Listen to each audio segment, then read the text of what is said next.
السلام عليكم ورحمة الله. الحمد لله والصلاة والسلام على رسول الله وآله ومن والاه وبعد.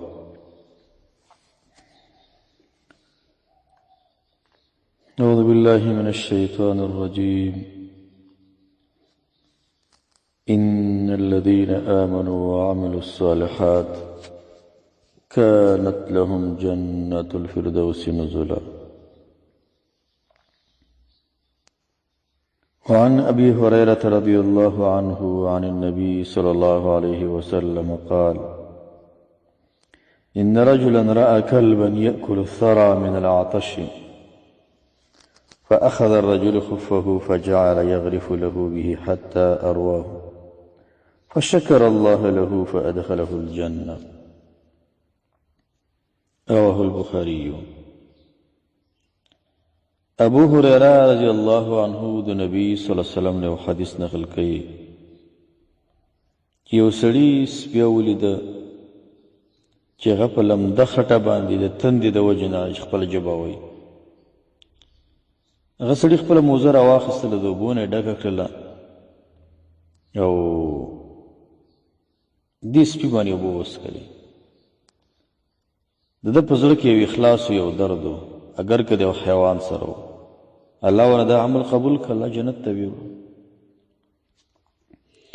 بنده به د نیکو یو پسې هڅه وکړي، مسلمان به د حریص اوسېږي، د نیکو اعمالو پسې. څومره چې د حریص یم دومره د انسان مخکې تګي وي.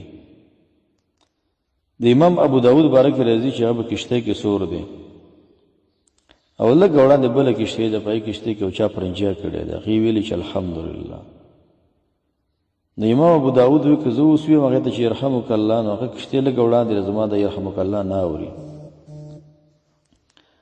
په دې کې دې یو بله وړه کښتۍ د هغې وړې کښتۍ والا ته یې ویل چې زه به تا یو درهم درکړم، ما دې کښتۍ پورې ورسوه، بېرته مې راوړه، په دې خاطر چې زه هغې ته یرحمک الله ویم.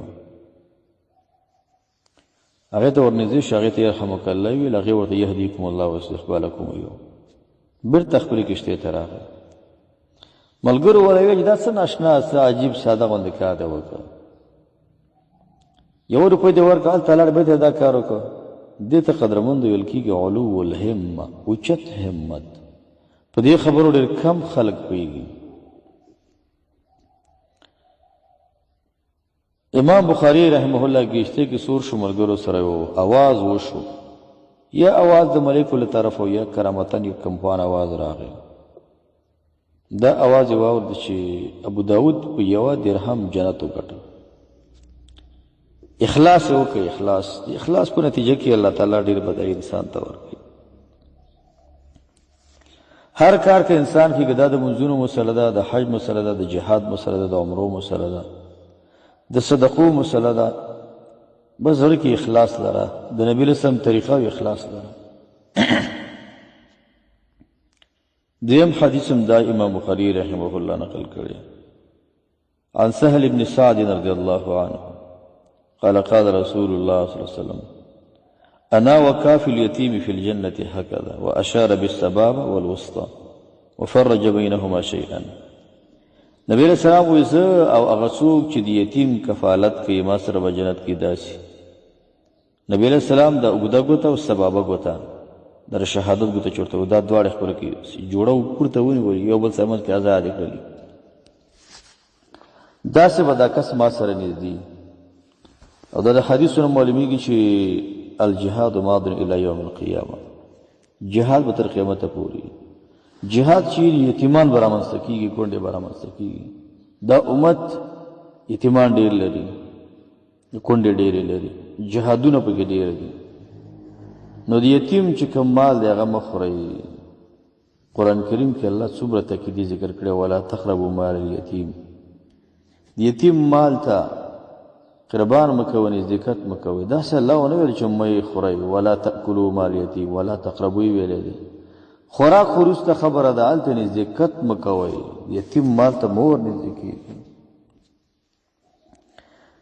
کفالت که څوک دی او کونډې کوي، که د غریب کوي، که د مسکین کوي، که د هر چا کوي، نبی علیہ السلام وایي دې مقابل کې جنت دی. همدا د دنیا مال دی، د دنیا د مال په وجه باندې ته ګوره جنت ګټي او په دې باندې ته مخکې ځي. بل حدیث دی د ابو هريره رضی الله عنه، امام بخاری مسلم نقل کړی دی: العمرة الى العمرة كفارة لما بينهما والحج المبرور ليس له جزاء الا الجنة. یو عمره د بل عمرې پورې د ټول ګناهونو کفاره ده.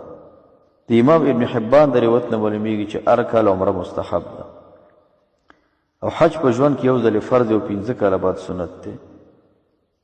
څوک چې په دې باندې قادرېږي عمره دی وکړي. حرم ته لاړ شي، یو منځ د 100,000 منځونو برابر دی دې علاقو، او 100,000 منځونه د 450 کلونو کې کېږي. دا د انسان لپاره څومره سعادت دی او څومره کمال دی چې چا سره مالی هر کال عمره وکړه، هر کال عمره وکړه. دا سي دلته نورم ډېر نیک اعمال شته، دې کې هم برخه اخله، خو عمره کې هم برخه اخله. دا نیکي ده، انسان یې باید دا سره حاصله کړي. بل روایت امام ابن ماجه نقل کړی، عبدالله بن بصر عنه روایت عن عبدالله بن بصر رضی الله عنه قال قال النبي صلى الله عليه وسلم: طوبى لمن وجد في صحيفته استغفارا كثيرا. هغه چا در خوشحالي ده چې هغه په خپل عمل نامه کې استغفار ډېر وګوري، ډېره بخښنه درنه وغواړي، ډېره زیاته. استغفر الله استغفر الله من كل ذنب وتوب الیه. د استغفار ډېرې صیغې دي. قرآن د ایتونو نه معلومیږي: فقلت استغفروا ربکم انه كان غفارا يرسل السماء عليكم مدرارا ويمددكم باموال وبنين وجعل لكم جنات وجعل لكم انهارا. دې ایتونو کې وګوره د استغفر الله څومره فایدې ذکر شوي دي، د الله نه د بخښنې غوښتل څومره فایدې دي. نبي علیه السلام وایي: والله اني لا استغفر الله في اليوم اكثر من 70 مره. بعض روایتونو کې راځي 100 مره. نبی علیہ السلام وایي: د رب نه اویا ځل نه ډېره بخښنه در روزانه غواړم. حال دا چې نبی علیہ السلام د صغیره او کبیره ګناه نه پاک دی، خو د رب نه بخښنه غواړي. ځکه دا نیکي چې کله انسان کې دا نیک اعمال، دا شاید موږ په هغه شکل نه یې ادا کړي کوم چې الله غواړي، کوم چې موږ مطلوب دي، هسې موږ نه یې ادا کړی. د دې نه معلومیږي چې ذکر اذکار هم سبا ډېر وکړي. د سبا ماښام اذکار سره سره چې کوم اذکار مقیده دي هغه هم کوه، فرض مانځنه بعد چې کوم اذکار دي هغه هم کوه. د خوب چې کوم اذکار دي اذکار فاطمیه ولا هغه هم کوه. نور عام چې دکان کې ناستې کاروبار کې چې ته سفر باندې ځې راځي چپ کې ناستل او د غفلت ټیم تېرول داسې کمال نه دی. ځان سره اذکار کوه، چپ کې ناستو کې خیر نشته. لا حول ولا قوة الا بالله وایه. سبحان الله وبحمده د ورځ 100 کرتی وایه. حدیث د بخاری دی. که څوک د ورځې 100 کرتی وایي سبحان الله وبحمده، الله به ټول ګناهونه معاف کړي. اگر کړه دریاب د زک په مقدار الله به غون ګناهونه ختموي. سبحان الله وبحمده سبحان الله وبحمده. اذکار مطلقه کې داخل دی سبحان الله وبحمده. دبل حدیث دی، حدیث جابر رضی الله عنه دی. دا ان رجلا سأل رسول الله صلی الله علیه وسلم، یو کس به څنګه پوښتنه وکړه، وی ارأيت اذا صليت الصلوات المكتوبات وصمت رمضان واحللت الحلال وحرمت الحرام ولم ازد على ذلك ادخل شيئا ادخل الجنه؟ قال نعم. نبی علیہ السلام ته یو کس وویل چې اې د الله رسوله، که چېرته زه 15 وخته لمونځ وکړم، د رمضان روژه ونیسم، حلال حلال وګڼم، حرام حرام وګڼم، او دې باندې ډېروالی ونه کړم، زیادت ونه کړم، زه به جنت ته داخل شم. نبی علیہ السلام وایي او ته به جنت ته داخل شي. ځکه دې کې ډېر ستر کمال ته اشاره ده په دې روایت کې، ډېرې سترې خبرې ته اشاره ده. بل روایت د عقبه بن عامر رضی الله عنه دی.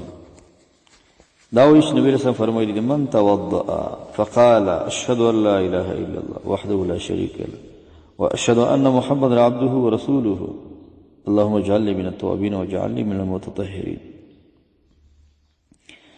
الا فتحت له ابواب الجنه الثمانيه يدخل من ايها شاء. امام مسلم ترمذی دا روایت نقل کړی دی. څوک چې اودس وکړي او د اودس نه بعد به دا دعا ولولي، نو د جنت 8 دروازې، په کومه دروازه چې دا کس داخليږي داخليدلی شي. دا څومره اسانه دعا ده، هر څوک اودس کوي، خو د اودس نه بعد دا دعا ولوله که نه، اشهد ان لا اله الا الله واشهد ان محمدا عبده ورسوله اللهم اجعلني من التوابین واجعلني من المطهرین. څومره زیات غوروالي لري، څومره زیات فضیلت لري. بعضې روایتونو کې دا هم شته که څوک د اودس نه وروسته دا دعا ولولي، کومه چې د مجلس دعا ده، سبحانك اللهم وبحمدك اشهد ان لا اله الا انت استغفرك واتوب اليك. بعضې روایتونو کې دا دعا هم نقل ده، که څوک اودس نه بعد ولولي دا ملایکې په کاغذ کې ولیکي، د قیامت ورځ به دې کس ته ورکول شي. بنده ته الله ډېر چانسونه ورکوي چې دا بنده د الله والا شي، خو بنده غفلت ډېر زیات کوي. بل حدیث دی امام بخاری مسلم نقل کړی، حدیث د ابو هریره رضی الله عنه دی. دا وایي چې نبی صلی بلال ته ویل یا بلال حدثني بأرجى عمل عملته في الإسلام فإني سمعت دفن عليك بين يدي في الجنة. اے بلال ما ته بیان کا کوم عمل د ډېر امید والا چې په اسلام کې کړی دی، ځکه ما ستا د چپلیو اواز جنت کې واورېد. اصلي روایت دی. بلال نبی علیه السلام ته وایي چې قال ما عملت عملا ارجى عندي من اني لم اتطهر طهورا في ساعه ليل او نهار الا صليت بذلك الطهور ما كتب لي ان اصلي. بلال وایي چې اے د الله رسوله زما کې نور څه نشته چې خاص کمالات، خو یو کار دی چې زه کلم اودس وکړم، اودس وروسته 2 رکعته لمونځ کوم. کلم چې اودس وکړم، د دې معلومیږي چې بلال بې اودس هم نه ګرځېدل. اودس کوي، اودس پسې متصل 2 رکعته لمونځ کوي، 2 رکعته اجر بیا دی، دی بیا اجر دی. مؤمن ته پکار دی چې تل دپاره څه وکړي، په منځونو عباداتو کې پاتې شي، منځونو عباداتو او طاعات د رب کې پاتې شي. یو بل صحابي نبی علیہ السلام ته وایي چې اسأل مرافقة في الجنة قال غیر ذلك قلت هو ذاك فعني على نفسك بكثرة السجود. نبی علیہ السلام ته کسه اې د الله رسول زه غواړم جنت کې تا سره شم. نبی علیہ السلام دا غواړي او وای ما سره کومه کو په ډیرو سجدو. مطلب دا دی سجدي ډیرې وکړه، واسجد واقترب. قرآن کې نه وایي واسجد واقترب، ګوره واسجد امر دی او واقترب دا د هغې دپاره جواب شو، او دا د باب د مسجدو نه راوړی دی. مسجدو کې زیادت د معنا پروت دی. ځان ډېر نږدې که الله ته، که غواړې چې الله ته نږدې شي قیام اوږد کا، سجدي